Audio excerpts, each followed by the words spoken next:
తిరుగుతూ ఉన్నాడు. రే గుండ్రావు సరే కూర్చోరా, ఇటు చెప్తే అటు అటు చూస్తాడు. అరే గుండ్రావు నోటి మీద వెళ్ళేసుకోరా, నీకేనా చెప్పేదే, చదువుకోరా. మీరు కూడా అంతే కదా స్కూల్లో, పిల్లలు చదువుకోండి అమ్మ అంటే అబ్బో ఏంది టీచర్ ఏందో ఓవర్ యాక్షన్ చేస్తుందిరా అంటారా?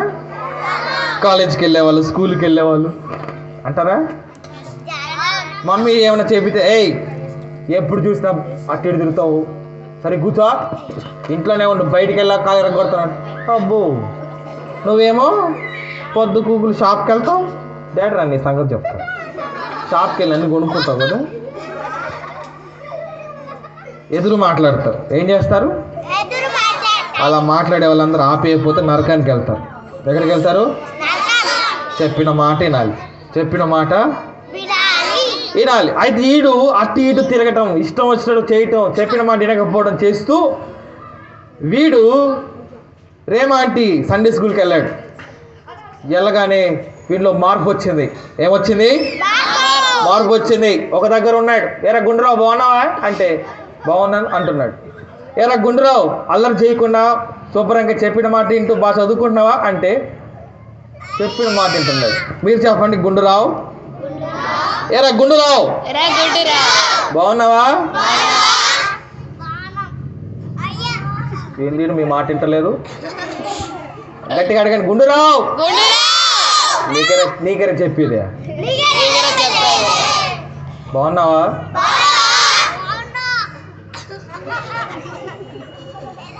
ఏందో వీడు మీ మాట వింటలేదు, అడుగుతా ఉన్నాడు. వీడు మంచి పిల్లల మాట వింటాడంట. మీరు మంచి పిల్లలా? యేసుప్రభు మీ హృదయంలో ఉన్నాడా? క్రమం తప్పకుండా సండే స్కూల్కి వస్తున్నారా? చెప్పిన వాక్యాలన్నీ నేర్చుకుంటున్నారా? ఇంట్లో అమ్మ నాన్న మాట వింటున్నారా? అబద్ధం చెప్పకండి, ఇక్కడే ఉన్నారు మీ అమ్మ నాన్నలు. చెప్పండి, అమ్మ నాన్నల మాట వింటున్నారా? ఒకవేళ వినకపోతే ఇప్పటి నుండి వింటామని చెప్పండి. ఇప్పటి నుండి వింటాం, క్రమంగా ఉంటాం.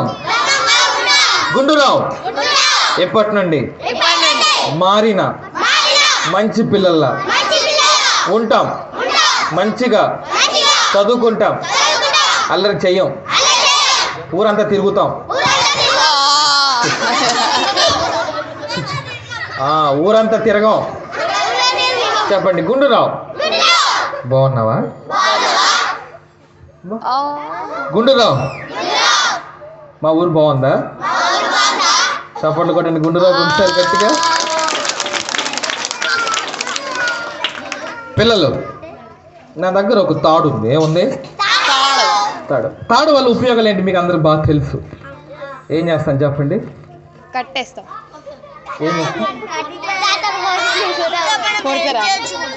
కట్టెలు కొట్టి కట్టెలు కడతారు, బరువైన వస్తువులు కడతారు, మూటలు కడతారు.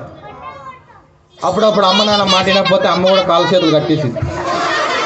తర్వాత బట్టలు కుడతారు, బట్టలు ఆరేస్తారు. ఇంకా నీ తెలుగు మామూలుగా లేదు, సూపర్ రా. పెయింటింగ్ వేసేటప్పుడు పెద్ద పెద్ద బిల్డింగ్లు ఎక్కాలన్న తాళ్ళు కదా, తాళ్ళు వేసుకొని ఎక్సలెంట్ రా కదా. ఎక్కేటప్పుడు మౌంటైన్ క్లైంబింగ్ ఇక్కడ కూడా కట్టాం కదా, అదుగో. ఇంకొంతమంది జీవితంలో ఓడిపోయి అలసిపోయి నేను చచ్చిపోతే బాగుంటుంది కదా అని స్టైల్గా మెడకు కట్టుకుంటారు. దేనికి కట్టుకుంటారు? మెడకు కట్టుకుంటారు. స్టైల్ అనుకుంటారు అది. అలా కట్టుకొని కొంతమంది పిల్లలు అలా చేయొచ్చా?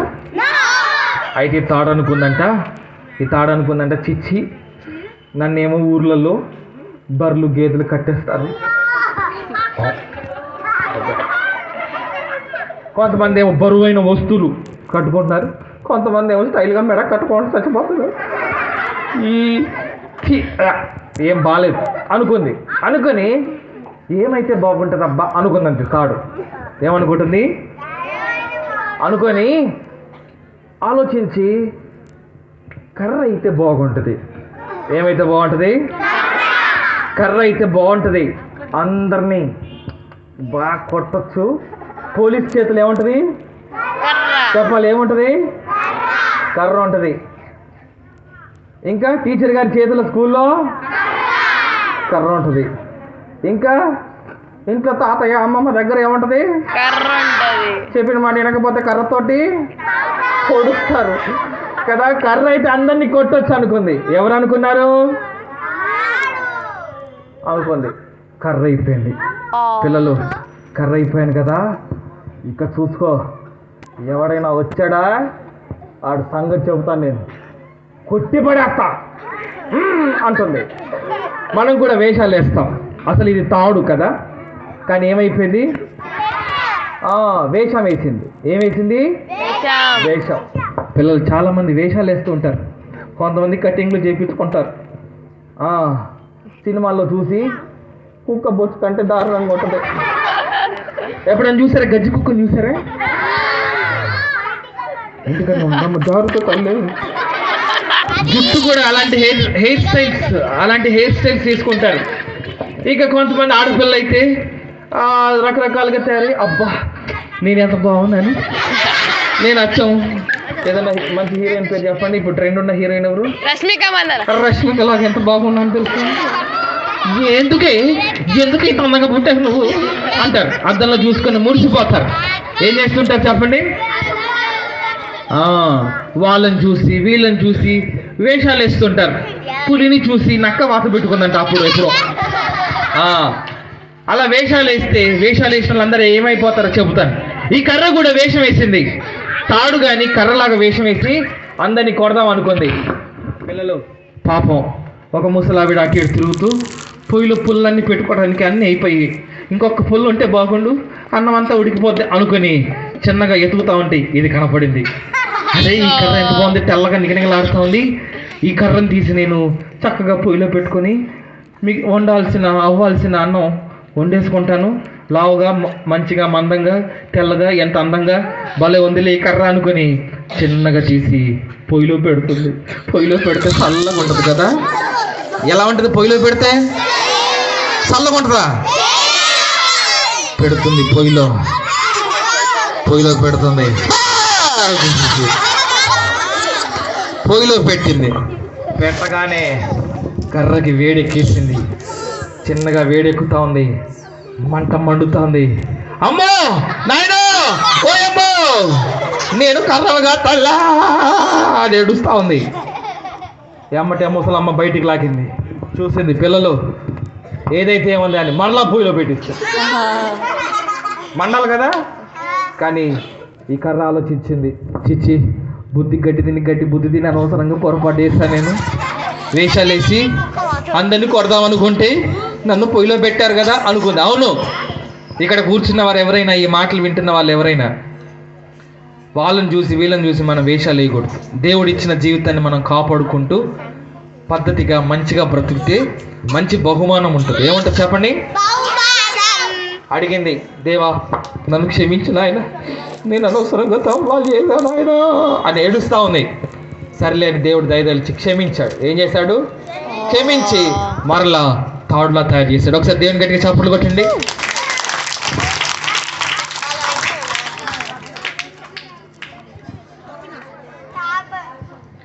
అయితే దేవుడు మనల్ని దీవించడానికి ఆయన చాలా ఇష్టం. ఎవరికి మనల్ని దీవించాలని దేవునికి చాలా ఇష్టం. యేసయ్యకి చాలా ఇష్టం.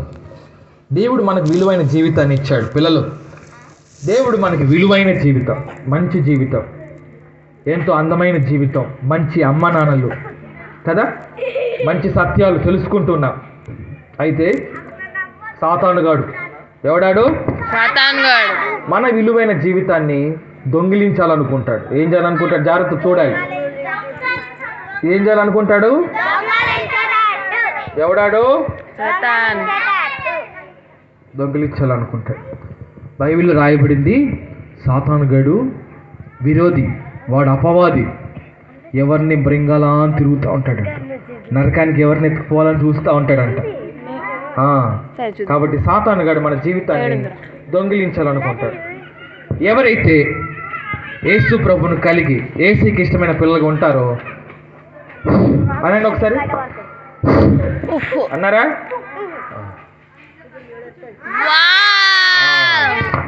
సాతాను గడు మనల్ని ఏమి చేయలేడు. యేసు ప్రభులో ఉంటే సాతాను గడు మనల్ని ఏమీ చేయలేడు. గట్టిగా యేసు గట్టిగా క్లాప్స్ కొట్టండి.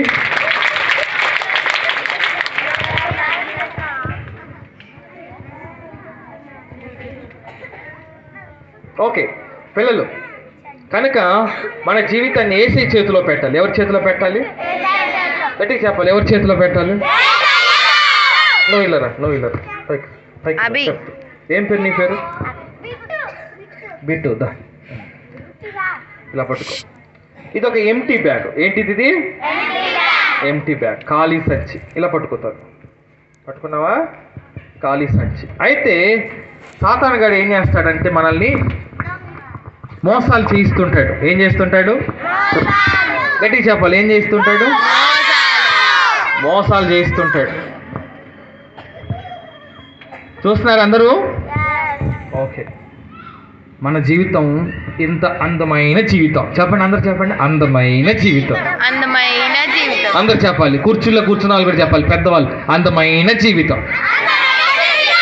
ఈ ఇంత మంచి అందమైన జీవితాన్ని సాతాను గాడు ఏం చేస్తాడంటే, ఇదిగో అబద్ధాలాడు. ఏం చెయ్యి? అబద్ధాలాడు, బాగా అబద్ధాలాడు. నీకెందుకు చెప్తాను, నీకెందుకు, భలే ఉంటుంది అబద్ధాలు ఆడితే అంటే. ఏం చేస్తున్నాడు? చెప్పండి. ఏం చేస్తున్నాడు? అబద్ధాలు ఆడిస్తున్నాడు. తర్వాత చెడ్డ మాటలు మాట్లాడు అంటాడు. ఏమంటాడు? చెడ్డ మాటలు మాట్లాడు, నీకెందుకు, నేను చెప్తా అంటాడు. ఇదిగా ఏయ్ రేమాంటి పెట్టి సండే స్కూల్కి వెళ్తారా? హే ఎందుకురా నువ్వు, ఏం పని పాటలు లేనట్టుకుంది, దా సినిమాకి వెళ్దారా అంటాడు. ఎవడాడు? చెప్పాలి. ఎవడాడు? అందమైన జీవితాన్ని ఏం చేస్తున్నాడు? అమ్మ నాన్న మాట వింటున్నావా? ఏనొద్దురా అంటాడు. అలా అలా మన జీవితాన్ని అంతా కూడా చెడ్డవన్నీ కూడా ఏం చేస్తున్నాడు వాడు? అంత పాడు చేసి సాతాను గాడు మన జీవితాన్ని అంతా పాడు చేస్తున్నాడు. పిల్లలు, పాడు చేస్తున్నాడు జీవితాన్ని. ఎవరైతే యేసులో ఉంటారో, క్రమం తప్పకుండా దేవుని సన్నిధికి వచ్చి ప్రార్థన చేసుకుంటూ దేవుని యందు భయభక్తులు కలిగి ఉంటారో, సాతాను గాడు వాళ్ళని ఏం చేయలేడు. క్లాప్స్ కొట్టండి గట్టిగా, దేవునికి స్తోత్రాలు చెప్పండి. చూసారా? సాతాను గాడు ఎన్ని ప్రయత్నాలు చేసినా కొన్నిసార్లు రోగం తీసుకొస్తాడు. చర్చికి వెళ్తున్నావా? అబ్బా నడుము నొప్పి రోగం పెడతాను చూడు నీకు అంట. చర్చికి వెళ్తున్నావా? నీకు పెళ్లి కాకుండా చేస్తాను చూడు అంట. చర్చికి వెళ్తున్నావా? ప్రార్థన చేసుకుంటున్నావా? ఏసైని నమ్ముకున్నావా? ఇదిగో నీకు భయంకర రోగం తీసుకొస్తాను, నీకు సమస్యలు తీసుకొస్తాను, ఇంట్లో గొడవలు పెడతాను చూడు అంటాడు. ఎవడాడు? సాతాను. వాడు ఎన్నైనా చేసుకొని. అందరు చెప్పండి ఒకసారి, ఎన్నైనా చేసుకొని. గట్టిగా చెప్పాలి. కుర్చీలో కూర్చున్న వాళ్ళందరూ కూడా, ఏ సమస్యతో నువ్వు బాధపడుతున్నా చెప్పండి. వాడు ఎన్నైనా చేసుకొని, ఏమైనా చేసుకొని. అందరు చెప్పారా? ప్రతి సమస్య, ఏ బలహీనత, రోగం, అప్పులు, పెళ్లి కాకపోవడం, చదువుల్లో ఫెయిల్ అయిపోవడం, ఉద్యోగాలు రాకపోవడం, కుటుంబంలో సమస్యలు, రకరకాల సమస్యలు. అందరు చెప్పండి. వాడు ఏమైనా చేసుకొని. ఎవడాడు? సాతాను. ఏమైనా చేసుకొని. నా యేసయ్య ఉన్నాడు నాకు. గట్టిగా చెప్పకుండా యేసయ్యకి ఒకసారి. ఎవరున్నారు మనకి? యేసయ్య ఉన్నాడు. యేసయ్య చూస్తూ ఊరుకుంటాడా? Thank you ma'am. ఊరుకోడు. ఆయన మనల్ని కాపాడుతాడు. ఓకే, గట్టిగా యేసయ్యకి మరొకసారి గట్టి క్లాస్ కొట్టండి.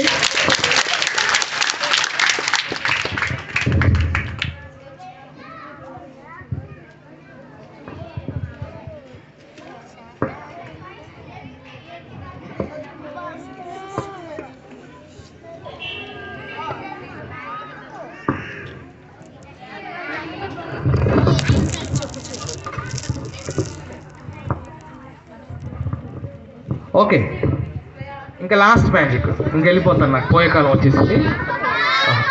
అంటే ఇంటికి వెళ్ళిపోవద్దా? పోయే కాలం అంటే పైకి అనుకున్నారు. సరే, ఓకే పిల్లలు. సో మనం చాలాసార్లు ఒంటరిగా ఉంటాం. చాలాసార్లు ఎలా ఉంటాం? ఒంటరిగా ఉన్నట్టుగా అనిపిస్తుంది. అందరున్నా కూడా ఎవరు లేనట్టుగా అనిపిస్తూ ఉంటుంది. ఎవరు లేనట్టుగా, ఒంటరిగా ఉన్నట్టు చాలా బాధపడుతుంటాం. పిల్లలు, మనము ఒంటరిగా ఉన్నా మనం బాధపడాల్సిన అవసరం లేదు. ఎందుకంటే దేవుడు మనతో ఉంటాడు. దేవుని వాక్యం రాయబడింది, యెహోవా యందు భయభక్తులు గల వారి చుట్టూ ఆయన దూత కావలి ఉండి వారిని రక్షించును. కనుక మనం ఎప్పుడు ఒంటరి వాళ్ళం కాదు, దేవుడు మనతో ఉంటాడు. అందరు చెప్పండి, యేసయ్య నాతో ఉన్నాడు. నేను ఎప్పుడు ఒంటరి వాడను కాను కదా. మనతో ఎవరున్నారు చెప్పండి? దేవుడు ఉంటాడు. ఆయన ఉన్నంత కాలం మనకి ఏమి కాదు. ఆయన అన్ని కాలాల్లో ఉండువాడు, సజీవుడు, సర్వాంతర్యామి, సర్వయుగముల్లో సజీవుడు. ఆయన అన్ని వేళలా అంతటా ఉన్న దేవుడు కనుక మనతో ఉన్నాడు. కనుక మనం ఎప్పుడు భయపడాల్సిన అవసరం లేదు. అందరు చెప్పండి, నాకు భయము లేదు, నేను భయపడను, నేను సాతానికి అస్సలు భయపడను, కష్టానికి భయపడను, శ్రమలకు భయపడను, నేను దేవునికి భయపడతాను. ఎవరి